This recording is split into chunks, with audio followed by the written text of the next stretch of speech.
Hello, everybody. We're back. The Bluecoats, the people playing the Bluecoats and the Empire and the Game Master and all. We're all here. We're all doing the thing. I am John Harper. I wrote the game and I'm playing one of the Bluecoats. His name is Tak, and I'm ready to get into it. I'm ready for some borderline good guy / bad guy gray area cop stuff. Just people. People things. I am Naja. I am several different layers of a hot mess tonight, so apologies in advance. I'm playing Janice Schrodinger, who has done nothing wrong. I don't even want to hear it this session. My first scene is going to be all the things that, Janice was just doing her job, and that's it for me. Nice. I'm Andrew. I'm very happy to be here. I will be playing everyone's boss. Yeah. That's all you need to know. Yep. Not even technically true. Absolutely true. I'm Sean. I use he/him pronouns. I'll be jamming this madness. I have this game. I think a lot of when I first started playing games, happens a lot. But this game has definitely infected me with that's just thoughts from last game. Right? That's just ideas, just stuff. So suffice to say, I'm excited. Let's start playing. So last time we ended the operation, we did all our XPs, and what happens after operation is that we have we go through the Fallout process. Just to recap real quick. Oh yeah, we should probably do that. The operation.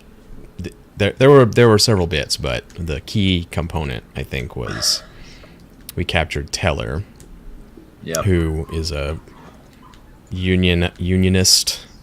Yeah, he works with the Coleridge Workers Alliance, and who are trying to be heard by the factory bosses. Yeah, Master Slane kind of asked us to kill him, which we didn't do. Yeah, we sort of flipped him to give us info. Yeah, and he told us about Kieran, who's a more important person in the organization, and Kieran's a Sparkwright who's been doing some stuff for Slane, and you flipped him on sort of on bad terms, right? So he's got a clock of turning on you guys. It was all going well until Tak threatened to throw him into a sewer grate. Oh yeah. Look, that's the nicest way you can be treated when you come to headquarters. That's the gentlest move we have. It's just a common courtesy that we threaten to throw you out. It's just to let you know that we take you seriously.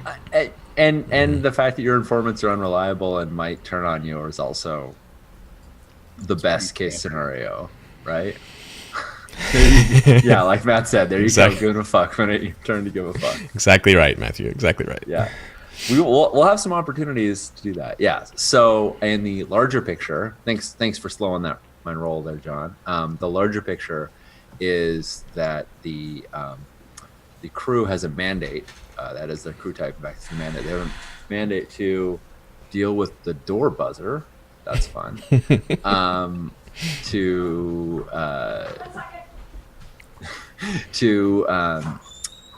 restore the work shortage, or stop the work stoppage that started happening in Coleridge, and it's been going on for a while, and it's gotten bad enough that the powers that be are have sent in an imperial investigator even to. Yeah, exactly. So fancy. Do something. I don't know. Yeah. They were really unclear with their... solve the problem. I think it was pretty clear. I think if we look at the warrant, it's to resolve the work stoppage in Coleridge and resume production to meet quotas. Yeah, It's very clear. It's a clear path to. Clear as mud. It's like it's a beautiful dream. Mm-hmm. It's like an inspiration board. Hanging there, it's the cat clinging to the wall. Yeah. Right. Yeah. So we did what would be the equivalent of like the score arc last time, which is it's in operation, and now we're gonna see wild things happen from that score. Yeah. No. Please root against them. I'm rooting against them. In fact, you're gonna see that in a second when I give all the fallout for it. So, yeah. Don't worry, Veronica. Me too. All right, duty. The first thing is duty. Your unit earns 2 duty per operation by default. If the unit made progress towards the mandate, take +1 duty. If the unit completed a whole row of the mandate, take +4 duty. And if the unit endangered the peace or interfered with the law and order, take -2. In this case, I think you're all aces. You completed a job, you completed an operation, and it furthered the mandate. So I think you're taking 3. All right, I will mark that. Cool. The next one is heat. After an operation or conflict with an opponent, the unit takes heat equal to double the tier of the highest tier subject involved. So I have a question for you about this, John. Mm-hmm. We've got 2 factions involved in this. I mean, there's lots of factions involved, but there's 2 factions directly involved. There are the factory bosses, who are tier 2, and there's the Coleridge Worker Alliance, who's tier 1. I think because this was involving the Coleridge Worker Alliance, that this would be a tier 1. You'd get double their tier in heat, but it does say anyone that was involved. Yes, it's for us to determine the involvement based on what we did, and I think picking up Teller and flipping him is the CWA.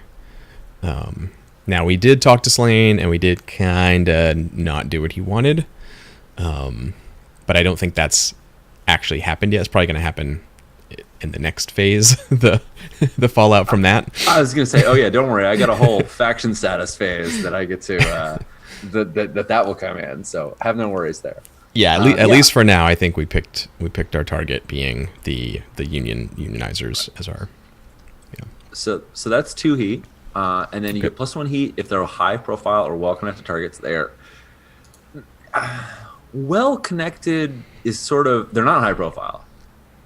Teller is well connected Teller is an important member of the CWA. So he is well connected among this sort of lower stratus, but he's not well connected. Like, he doesn't have like the governor's here or anything like that. Yeah, so, he's not well connected in the kind of stuff that would give us heat. Right. Yeah. So I'm going to say no additional heat there. At +1 heat if you're at war, you're not, and +2 heat if killing was involved, and nobody's dying. Nope. So cool. So just 2 heat. Good there. You want to mark that on? I got it. I got it. Yep. Awesome. Okay. So I'm gonna. The current order is that we do faction status, or do entanglements next, and then faction status. But I'm going to slip a part of downtime in right now. We'll try this as doing paperwork. So there's a Blue Coats rule, paperwork, which is before downtime. Deal with paperwork. Blow off your paperwork to take +1D on one of your downtime rolls, or write reports and choose what to say. 1, what actually happened. 2, cover for the blue. Or 3, throw someone under the bus. If any number of the unit members blow off their paperwork, add +1 heat. So this almost to me feels like it should be like a prisoner's dilemma blind thing. Like everyone has to say like, are you like 1, 2, 3, go, right? Okay, all right.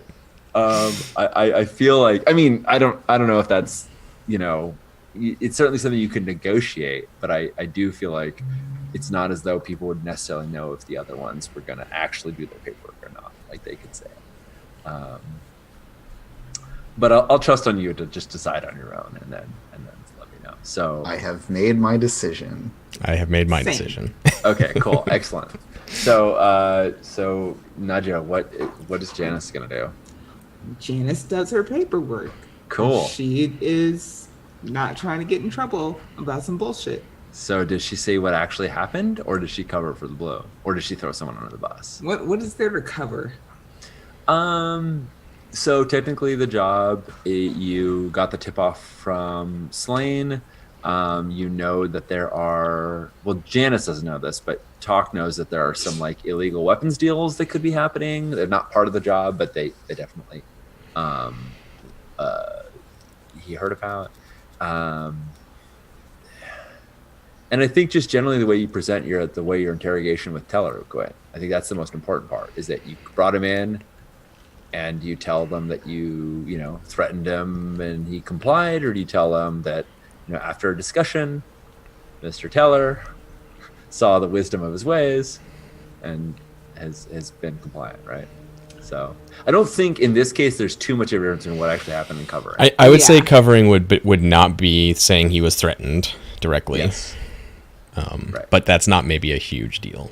So It's just that he cooperated because we're great people, Right. and he So wanted. I think that's the important detail. Is do you include the fact that he was threatened by Officer Talk, or at all? I mean, if you include the fact that he was threatened by Officer Talk, that could actually be considered throwing Talk under the bus. It's like we threatened him, Yeah. and he complied is one thing, or That's Hawk what actually threatened happened, and we complied, which is a whole other one, right? right? Or just he complied, and that's covering for the blue. Yeah, I feel like this discussion where we outline like what qualifies as each of these is important to this process. So yeah, Obviously, it's going to vary from. I think motivation-wise, if Janice were to say Talk's name at all in her report, it would explicitly be to throw him under the bus. Okay. She's not going to do that. Okay. So we're ruling off number 3. We're not going to throw Talk under the bus yet. Uh-huh. It's a little early. Do I say that we threatened him? No, because I didn't threaten anybody. All right. So you're covering for the blue. I'm covering for the blue. All I Awesome. said was like, hey, come down here, have a chat. We had a chat, and he told us some things. The Good. end. Awesome. Cool. How about Inspector Nixus? I file in my report that Officer Talk threatened, it's the bit of like, we threaten people all the time, but he did it with someone who was already being cooperative, and that it was like pointless is really what she emphasizes in her report. Uh-huh. She doesn't have a problem with like enhanced interrogation of whatever type. It was just that like It was everything was excessive. going fine, and then out of nowhere, this dude was just like, "Hey, I'm gonna try to kill you now." Right. Or, So I or don't else. think that's what actually happened, Inspector. That seems like a creative interpretation of events. That's what she puts in the report. I thought inspectors were like forthright and honest all the time. Yeah. Interesting. So I think it's funny because I think Uset might think what she's writing up is what actually happened. But in my mind, what she's writing is throwing Talk under the bus. Yeah, that is not a perfect encapsulation of events. No, that is But, a creative retelling. Yeah. To be clear, she is of the opinion that this is what really happened, Right. and writes it as such. She's not trying to be like, fuck that guy, I'm gonna make him Right. look bad in this report. It's nevertheless. So she just didn't understand what happened? Well, I mean, John, you were like, I'm gonna put you in the sewer now. He was not being cooperative at that point. Wasn't he though? No. Am I remembering wrong? I thought he was like, He was being cooperative, but he wasn't telling us what we wanted to know. He hadn't given you everything. Yeah. I guess that's true. I'll just say what really happened then. Okay. As my answer. Cool. A factual report of what happened. It doesn't need to emphasize Talk overly much. Sure. The situation changed after he was threatened, so it was not a pointless move. It was mean and possibly uncalled for, but it got results. Right. And what about you, Officer Talk? I cover. Right. Okay. So the blue coats are both covering for the blue. And the way that I cover, unless Janice like specifically wants to interfere with me here, is I wait until Janice has written her report, and then I just copy hers. Standard. Nice. Like word for word? Yeah. Or okay. Yep. I like it. I'm sure if Lomond ever reads these, she's gotten used to this by now, or she's not going to be overly surprised. Yeah. It's like, oh, how very consistent. Yeah. This Right. must be true because it's the Yeah. same. I think Desk Sergeant Bailey is the one who's actually likely to read them, but they could have come across Loman's desk, depending on what kind of heat she gets. Yeah, hopefully that doesn't happen. Right. But yeah, she's very she shouldn't be reading them. Let's put it that way. At least not at this stage. Until someone gives her a reason to. Yeah. Awesome. So, entanglements are next. Karen just made a sad noise for you all. Entanglements are next. So, Janice, after you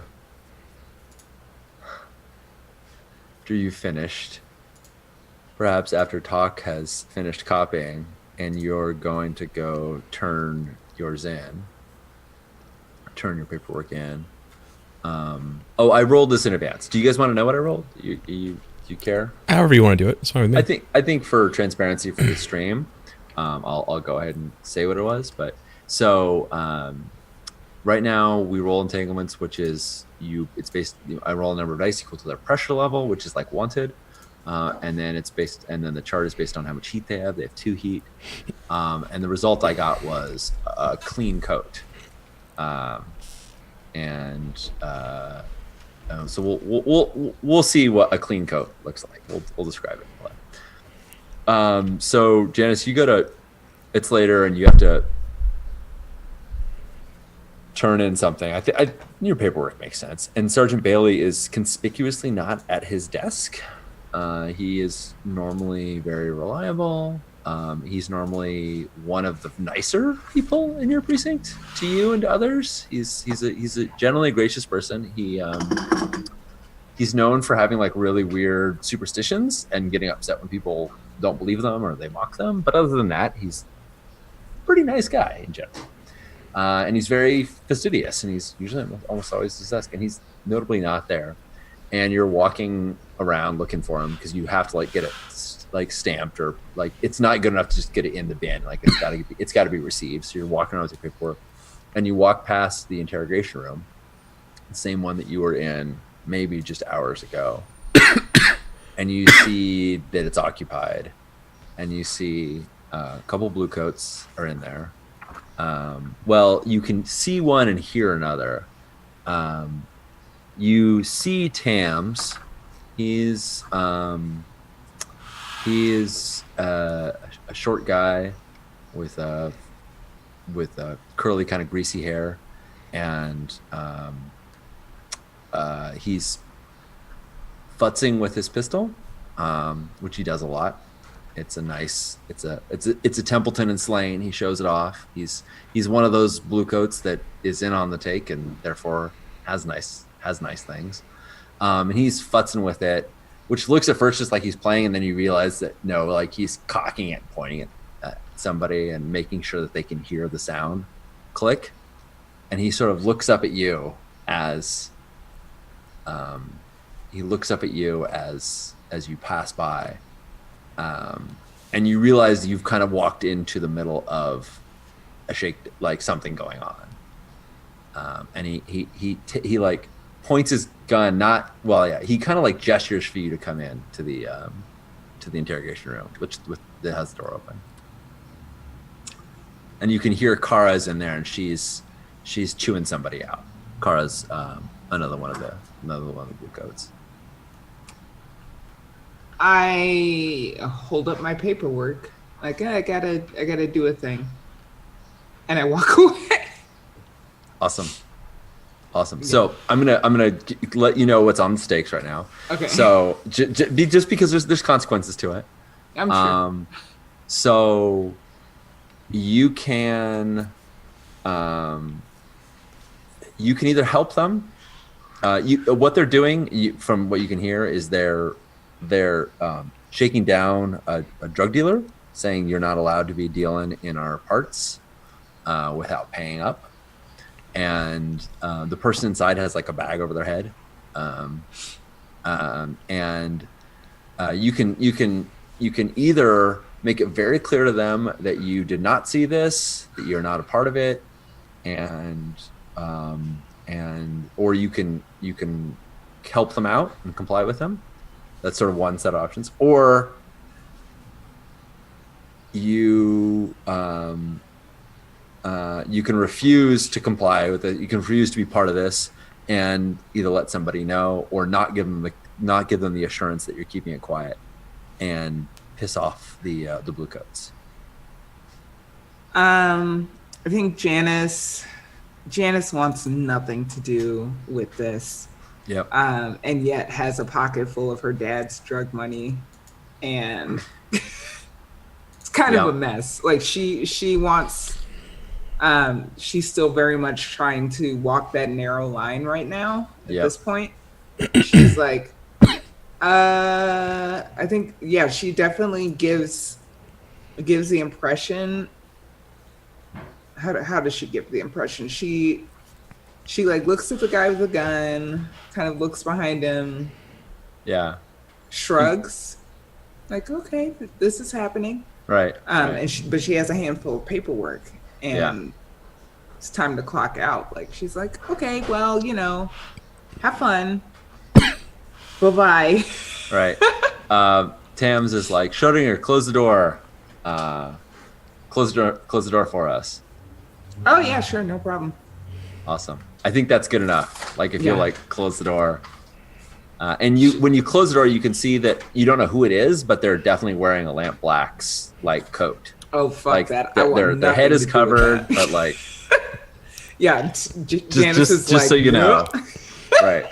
So there's a Lamp Black in there. I'll make a note that I saw that, but that's bad awesome. news. Just close it. Cool. So cool. So you go along with it, and later on, at some point, some of the money that they shook down is gonna come your way, and so you guys gain 1 coin and 1 heat, as opposed to losing faction status with blue coats. That's fine, right? Yeah. Well, they gotta give you money so that you're part of it and you're complicit. Exactly. No, that's definitely why Tam said your name. That is definitely like, Schrodinger, dude, like, close the door. I mean, like, the Lamp Blacks are pissed at me. The Lamp Blacks heard your name, whoever the Lamp Black was, it's they made sure you were invested in some way, even if it was small. Yeah. Man, fuck Bajo. I don't care. Yeah. It's probably not Bajo. It's not him, but it's not him. Indirectly, I mean, you can just tell it's from always him. Yeah. I mean, fair enough. His organization. Everybody knows Bajo. Cool. This is not the first time this has happened. Probably, I would say. Right. But it might be the first time since we've been put with the inspector, and like are trying to like be separate a little bit. And they're making it clear. It seems like they're like, yeah, whatever. You're on the mandate, but you're still a blue coat, and this is how things are done. And this is, I mean, I don't think there's a ton of dialogue here, but there's an understanding here that we protect your family who sells drugs, and we're not protecting them. We're doing this in your interest. Sure. Like, they consider you to be still a part of this because they take money from your parents to keep them safe and not have them dragged in here with a hood, with a bag over their head, right? Right. This is things not going well with the Lamp Blacks, right? When it goes well, we just pay a nice visit, knock on the door, say, how do you do? And a little money changes hands, and everybody's happy. So, but blue coats and Lamp Blacks. Everybody's real happy. Well, yes. Yeah. Maybe not everybody is happy, but some people are happy. Okay, cool. So then we do faction statuses and local trait clocks. You didn't kill anybody, but you did make an arrest. And you didn't kill anybody, and that means something. And you didn't make an arrest. You did make an arrest, and that means something. So, and also, Lucette had sort of a bad interaction. I thought it went pretty well, actually. Went to a party, had a nice time, got some canapes. Yeah. So Lucette has a very creative mind. Yeah. So memories she is aware that she fucked everything up. She probably didn't go back to that apartment where her. So when is she next? When in the next day, or where on the next day? Because I'm keeping time really compressed. where in the next short amount of time would Uset encounter Elstera again? I've been really busy at work. Like I just can't make it. Like I have not made myself available. Would it be? So she has to come find me, essentially. Awesome. Or like be at my house. I think if this does not feel like an invasion of your character's, your agency of your character, at some point when you get a carriage ride to go home, because you definitely have carriages that come to the station to pick you up and take you home. Yep. And you get in, she's inside it. Perfect. Right. So it's not creepy at all. Right.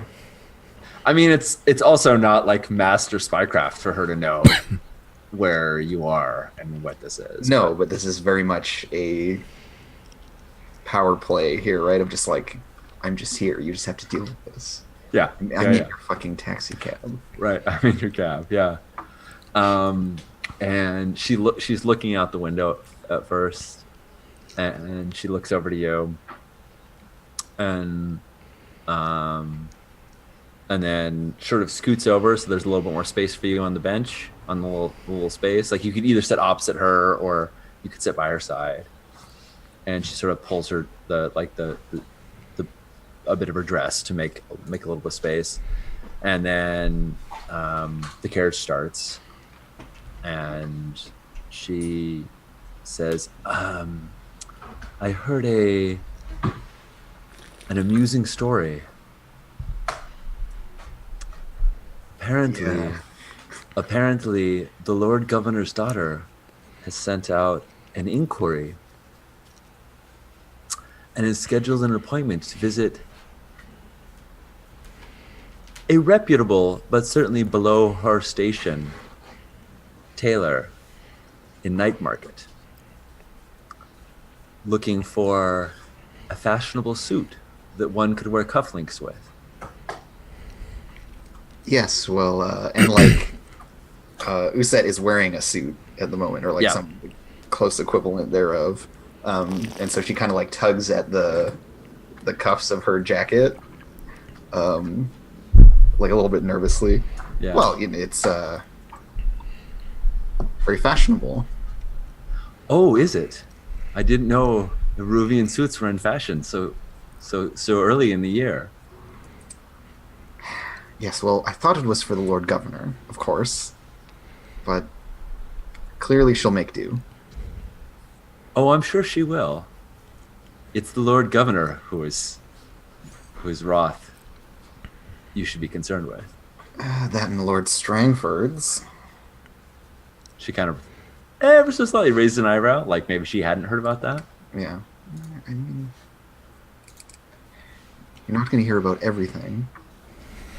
But I keep very copious notes, and she like opens up her little notepad and like taps a line, an entry that is just like, Lord Strangford was. Do you tell her about how Strangford took interest in her? Yeah. And how he was like, oh yeah, I make a forgot note, she's not here. blah, blah, yeah. Yeah, Needle, write this down. Yeah. She's definitely interested. She conveys it subtly, but you have earned the Lord Governor's ire for this kerfuffle. You have -1 faction status with the Lord Governor. Yeah. You could take 7 stress if you want to not have that, because that's your move. Yeah. Let me double check my sheet here. Yeah. I could trauma out right now. Yep. Trauma's you could good. ask her Let's for earn XP. You could ask her for a big favor to smooth things over for you. I mean, that seems like that's the or you could do it a different way, but it's. I mean, I took this move for a reason, so yes, I will trauma out because I was already at 3 stress. Okay. So I go to 10. All right. I assume that we're between operations, so it counts as having happened last operation. That's fine. Yeah. Because it was a consequence of that roll from before, more or less. Well, I mean, it takes you out of the scene. You can come back in another scene. It's fine. But yes, you're taken out. So tell me how that look. What's it look like when you take a bucket load of stress and somehow get the Lord Governor not to be angry with you? She's like, oh, no, I'll make it right. Like, I'll go talk to him or something. Write him a letter. You don't need to trouble yourself, really. And she like puts a hand on Estera's shoulder. Yeah. I'll take care of it. You just worry about Strangford and whatever it is he wants. I'll spare you the governor, at least. I'm very sorry to have... I'm just not very good at when I'm working, Says, then you should get better. And she just kind of like shrugged. Yeah. And she says, and also, perhaps you noticed, but if you didn't, there was another one. There was an officer from your precinct following you that night. He was not following his normal routine.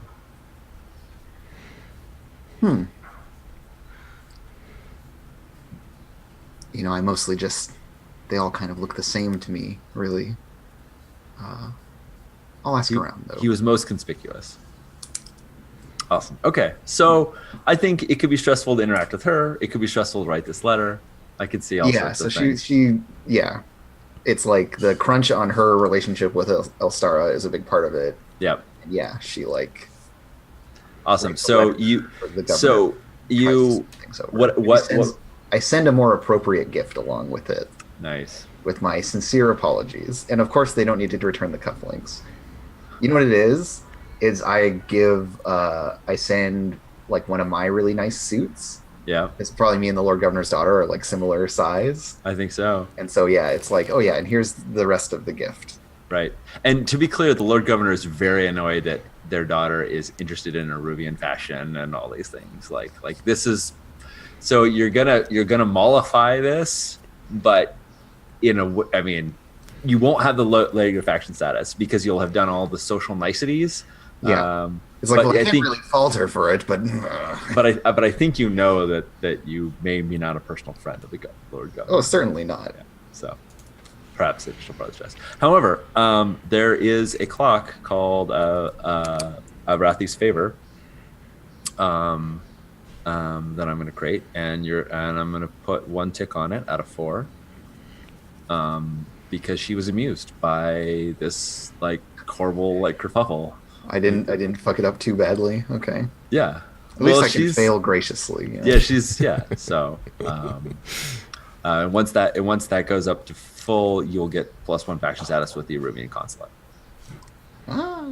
So even though you pissed off the governor, you made the Aruvians happy because the Lord Governor's daughter is now walking around in maybe not Aruvian attire. You're not sure if the suit's gonna match. She's going to go to Dungeons and Sons. They're going to do their best, right? Like, it's going to be like inspired by. Yeah. Right. Yeah. Well, you usually dress like a fancy noble from Imperial City. So, right. Yeah. Exactly. So it'll be as close to your attire as. So that's that one. What trauma did you take, Andrew? I can't decide between paranoid. Paranoid, unstable, and reckless all feel good. I don't think reckless quite fits. Paranoid seems very appropriate. I mean, yeah, paranoid's the most direct. To the point where like you should be. Or obsessed. Obsessed could be good. Obsessed with like keeping up appearances and. Yeah. Let's just go with paranoid. I'm being followed. The governor hates me. It's the whole thing. Yeah.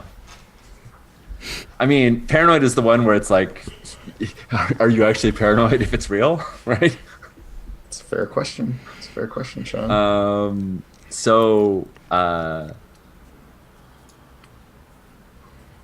Talk.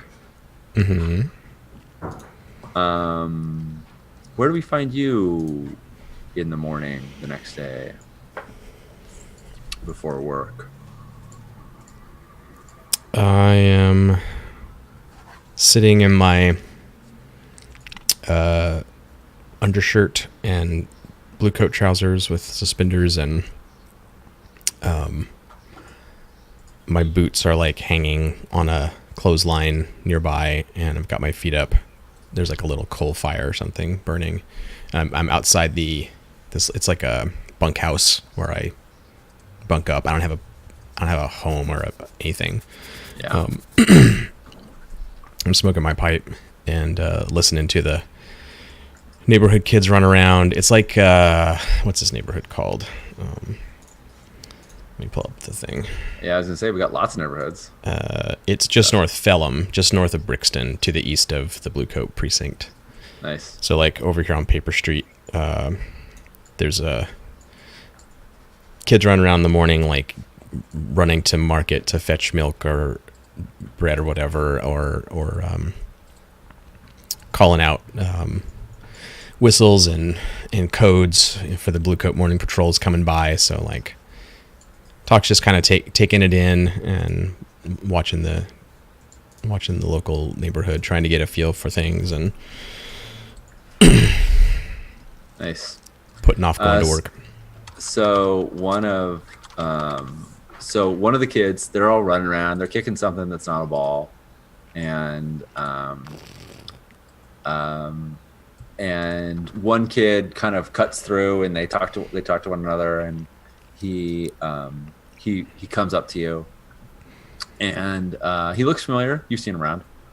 He's definitely lives in the area, and he says, "Maeve invites you to breakfast." And you know that Maeve Brogan is your aunt. Yeah, sort of. Sort of. Yeah. Right. And how ingratiated to the Brogan family have you been thus far? Like how much contact have you had with? There's a lot of Brogans in Coleridge. I have tried to kind of not be a nuisance. I think when I first arrived, Moreland was kind of like introducing me to his friends and stuff. Mm-hmm. And I was thinking about returning the favor and trying to get in touch with the clan. But I haven't officially done that yet. I think I asked, I have like some credit at the butcher's or something. Yeah. So I could, get some groceries or something one time because I was a Brogan, and I think that's as far as I've pushed it so far. All right. So then I think this is like the first kind of like the first sort of Brogan family welcoming. Mm-hmm. Yeah. And so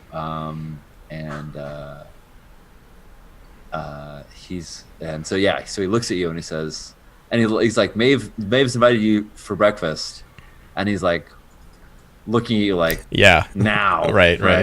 Yeah. Like, I mean, he maybe doesn't care that much, but he's kind of waiting for you to get up. And yeah, I put my boots on, and I don't, I mean, this is the only like outfit I have. So I reach in and I pull my blue long coat off the peg inside, and I kind of like sigh for a second, and I just like flip it over my shoulder so it's hanging down, and settle my pipe. He sort of looks at it askance, and says, "Okay, come. You get it while it's hot. Hurry's the best." And he like tears off. Come on, let's go. Right. Yep. I think you're never, unless you're running, right? You're never like keeping up with him, but he's always just like around a corner. He's not ditching you. He's just always sort of. Yeah, I don't run, but I kind of keep track of him and cut through a alley or whatever and come out and follow him. Yeah. So when you and it's not far away, right? Like it's still, I think it's probably Kovlo, right above you. It's okay. And you see it's outdoor as well, but it's covered. There's one of these like open courtyard spaces, and you have to like squeeze between two buildings. It's like not even an alley. It's just like a crack. Maybe there's another way in, but like you squeeze between this thing where there's basically enough room for like one person to walk comfortably. And you pop out into one of these little courtyards, and all of these other homes sort of back into it. And there is like you could smell eel being cooked, and there are a number. There's like a big bench, and there's a canopy hanging over it, and it's drizzling rain, and you can see the water is pouring down over the canopy, and there's a few little holes, but in general, the people underneath it are pretty well protected. And you see a whole table of brogans mostly, and Maeve is there cooking, and there's a whistle when you arrive. Somebody whistles, and several people look up, and she's like, "Oh, Attic," as though she knows you. You made it. And I duck my head under and come under the tarp. Yeah. And so she introduces you to a bunch of people. Or that's her intent. And serves you some fresh cooked food. And asks I shake hands and I introduce myself and like do a little bit of like, "Oh, are you're Sadie's cousin?" Or like, kind of like piece together the relationships. And Maeve is pretty quick. Maeve is pretty quick to tell you how you're related to someone, or tell you their connections. Yeah, this is so and so's older brother. This is, and by her account, you're next of kin to half of the people here, right? Like, these are all your family. I shake my coat out so it's because it's all wet, and then like fold it up and sit on it on the stool and kind of like straighten my dirty shirt. Right. And so she serves you, and as coincidence would be, you're sitting at one end of the table where a guest or somebody new would sit, and she's sitting at the other end of the table next to the fire, next to all the cooking.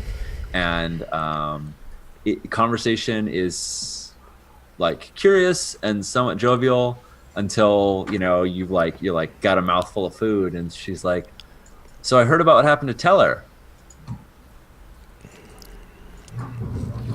And actually, I don't think she quite leads in exactly with that. She says it's good to have you among us, among family. Oh, yeah.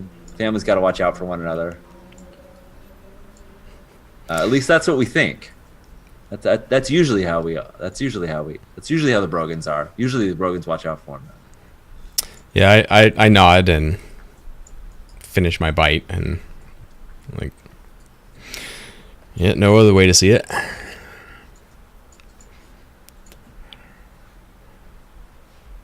So, Teller, he's got a rough lot. Ankle crushed by a plate, fingers missing. It's not good for anything, but flap in his mouth anyway. Why would you want to stop him from doing that? Saying you're giving your peace of mind, it's not against an imperial law, is it? I kind of chuckle because it totally is. Right, it totally is, and I think she. I say,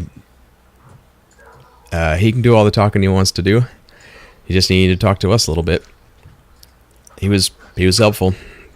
I'm not complaining. He's not under arrest or anything. I kind of look around at the group, like, is anyone in particular giving me a scowl, or is it just kind of a general family meeting? I think there's quite a few scowls, and there's a few people that have stopped eating and are watching you, as they're watching your reaction very closely. And one of them says, "Teller was supposed to be at the rally last night, and he wasn't there." It's because he was down at the precinct with me. Yeah. So that meant someone else had to step up to be in his place. So that meant Belle had to go up there. said. And he kind of looks at the table. He's like, that's usually where Belle sits. Where he's gesturing where you're sitting. I'll be happy to give up my seat for her if she was here. Sure, she'd be here if she wasn't convalescing right now. She poorly? She's not well. Seems to be the trouble. So where do you side? And this is Hendry Brogan. Hendry. And Maeve is watching you pretty closely.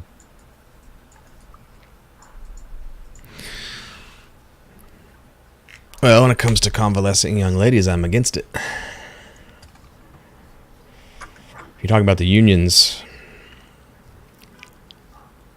seems like a lot of trouble. You got to pick one. We got to pick one way or the other. Are you a Brogan or are you a Blue? And Maeve's like, it's not that. Maeve like kind of looks up like maybe it's not that simple, but Henry is happy for you to call it out and ask where you side.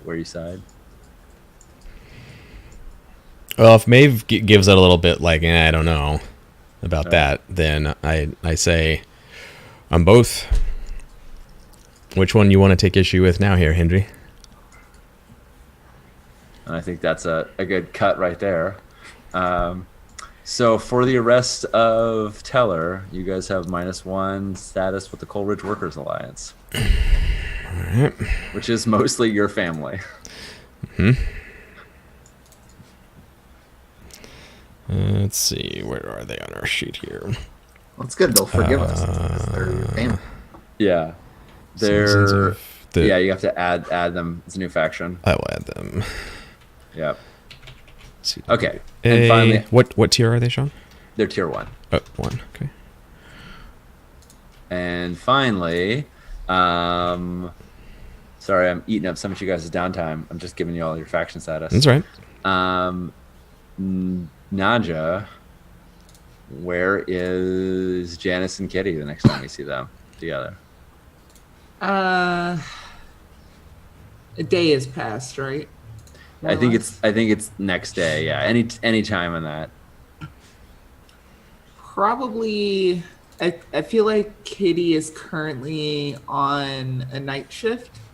Mm-hmm. So she would be there sitting on a cot while Janice is braiding her hair, getting ready to go. Right. So it's like next morning. Yeah.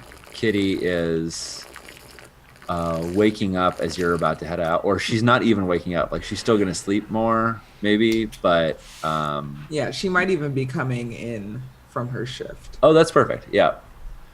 So you look at she comes in and she's just got this super dour look on her face. Normally Kitty's very jubilant, and she sets down her things like with a thud, and she walks over, and she goes to like the tea kettle or the coffee pot or whatever, and like lights it because it's probably not running all the time, and kind of is super tired because she's worked a 16-hour shift and is but is really glum, and then she sort of looks up at you and says, "Where were you last night, Jan?" What did she call you, Jan? Yeah. Where were you last night, Jan? I arch an eyebrow. At work, where I usually am. But I thought you were going to be outside the factory. That's what Master Slane said. He said you were going to be outside the factory and you were going to take care of things. Well, Master Slane doesn't sign my paycheck, so I shrug a shoulder. I did what my boss told me to do. But I thought they worked together. I thought Master Slane was... He always seems like he talks to the Bluecoats and you all work together, right? That's what he told me. Is that Kitty? It's more complicated than that. And Master Slane likes to. Do you know what aggrandize means, Kitty? He likes to self-aggrandize. I don't know. He said nice things about me. Well, that's because you're lovely. He's not always a liar, but he doesn't always tell the truth either. Like Well, most people. he said that you were going to be there and that you were going to make sure that those workers that were causing all the ruckus would go away. That you'd calm them down. That you'd arrest them if you had to. You'd get rid of them. Well, my boss gave me different orders, Kitty. I have Well- to follow what my boss says. Well, you never showed up, and so then Master Slane had to take care of it, and it got ugly. And I kind of like pause in my, fidgeting around, getting ready for work, and I look over my shoulder at her and I say, "What do you mean it got ugly? Are you And okay?" And she unravels her coat, right? And she pulls out this like half brick. It's all crumbly, and she like drops this brick on the stove, and she's like, "Flew right through the window, almost hit me." And I like press my lips together and I shake my head and I say, They were getting too rowdy, and so you had to go out there and stop them. There were people shouting. There were people booing the people that were shouting. There were people shouting back at the people who were booing. "Well, I'm glad you're okay, Kitty. That's the most important thing. Master Slane's really mad at you. Master Slane's always really bad at somebody. He said you were supposed to take care of it." I'll talk to him. Don't worry about it. I'm glad that it didn't hit you. And we're working on things. You know how it is with the Blue Coats. Everything takes time, Kitty. You should just do what Master Slane says. Then he's real nice to people. Master Slane doesn't have me on his payroll. And somebody has to pay the rent, Kitty. Yeah, but they're a public nuisance. They're causing all these problems. Isn't that your job, is to stop people from causing problems? And I did. I can't be everywhere all the time. I'm not the only Blue Coat in Brixton either, Kitty. And I think she like softens. She's tired. She doesn't want to be mad at you. So it's like, okay, well, you'll be there next time, right? If the powers that be allow. Cool. Awesome. So that is how you know that you've got -1 faction status with the factory bosses. Awesome. Yep. So sorry guys. It was all negative faction status all around. Everyone We are the was mad police. about that. What's that? We are the police. Yep. No one liked what you did, and the Blue Coats didn't take notice of it. Like, Yep. It didn't stick out enough for them to care, and everyone that was affected was annoyed in one way or the other. So yes. So on the unit, let's add in. I did. Okay, you Yep. added in factory bosses, and they're tier 2. Tier 2, stronghold, I assume, and -1 status we have now. Yes. And you have them under Institutions. I guess they should be in labor and trade, though, technically. workhouse bosses. Yeah. I guess it's either way. I mean, Is their hold strong right now? Oh, that's a good question. Maybe not. Maybe they're weak. Question.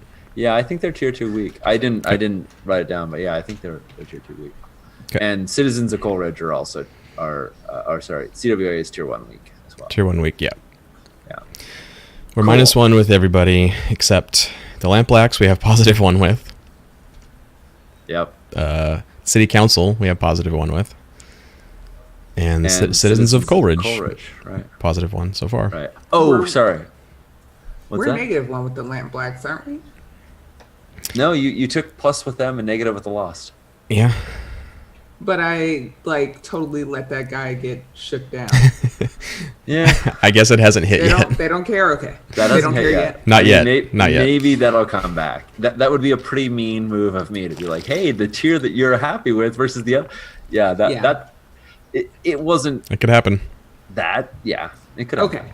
It could happen. And there's one other thing that happens to Janice, which is your dad meets you when you get home.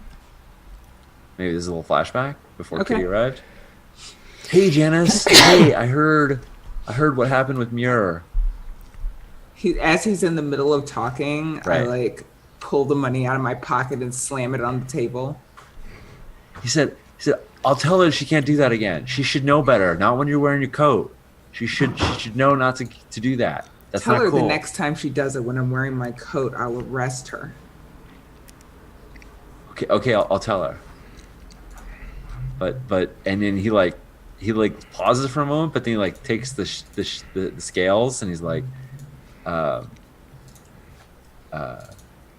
thanks, because my last batch got ruined, so I'm gonna need this. If anytime she does try to offer you something, you could probably get more from her. Like she'd probably pay you more if you just scared her a little bit. Dad, I'm not saying you have to, but I did lose my last batch, and like if it were an anime, we would have the throbbing veins, but she rubs her temples instead. right. And she just, I have a job to do. I know, so do you, and so do I, and I don't want to get my job in the way of yours, but You just explicitly asked me to. just if it Why didn't am I shaking down inconvenience your you. customers?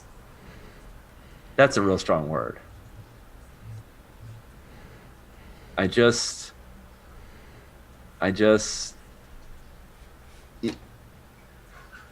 I mean, if you'd let me take that out myself and not just swamped it all with the blanket and ruined it all, We maybe I wouldn't wouldn't be so have behind. A home, Dad. Yeah. Okay. Well, I'll tell her she can't do that again. And like Kitty sighs and just walks away because this is a conversation that I feel like has happened before. Yeah. He makes that promise, it keeps happening, and Yep. she doesn't establish that boundary. Yeah. So it just whatever. She just walks away. Yeah. No, that's fair. All right. So we're gonna go into downtime, but before we do that, let's take a quick break. And yep, Andy, I'm being terrible. You're right, but people in Dustfall are terrible. And, That's what you're supposed to do. yeah. Good job. John, I've just been thinking about, I just don't want this to be another episode where it's just only downtime. Hush you. Well, we'll see about that. We do what we want. I'm like the worst culprit for that, so it's deeply Yeah. critical of me to talk about it. Alrighty. Cool. So we'll see you all in a few minutes. All right. Be back in a bit.